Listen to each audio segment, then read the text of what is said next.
Kumakalat sa mga fish pond sa ilang lugar sa Sarangani ang white spot syndrome virus. Naapektuhan nito at pinapatay ang mga sugpo at hipon. Makibalita tayo kay Jennifer Solis ng GMA Gensan.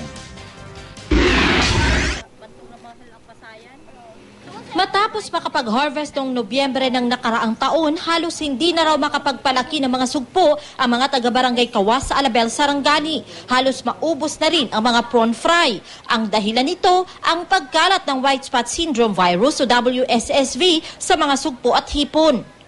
Hadlok man kayo mag-stock nga na pa ng mga virus. Hindi taman ko babalaan. Every single drop sa tubig na virus, hindi ito mabalaan ba?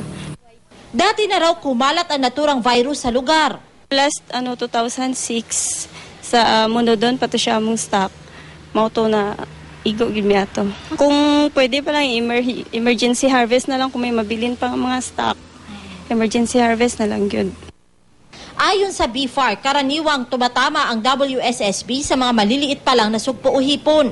Nagkakaroon ng mga ito ng puting spot sa katawan at namamatay sa loob lang ng 72 oras. Lubong, sunog. Gina-disinfect siya sa chlorine para at least mawala ang virus. Tapos? Lubong. Dahil sa WSSV, namamatay ang maraming sugpo. Apektado ng pagkalat ng virus ang supply ng sugpo at hipon. Dahil sa kaunting supply, tumaas na ang presyo sa mga pamilihan. Kanang anam-anam lang sa bisag udto na galutaw nga mong pasayan mo ito nga nagkuha namin nga virus na siguro. First time na mo. Wala pa kay maniid pa mi sa kuan panahon. Kay lisod man gud magbuhi dayon ka nga kuan kay basig maig-ana pod balik. Lugi gid ka. Mahal man ang page nga ginagamit niya ang similya.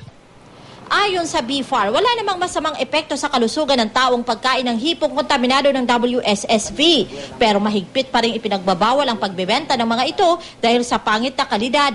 Karaniwang ine-export ang mga supong na-harvest dito sa Sarangani. Ang iba, ibinebenta sa iba pang lugar sa bansa, kabilang na ang Maynila. Jennifer Solis, Nagbabalita, Pilipinas.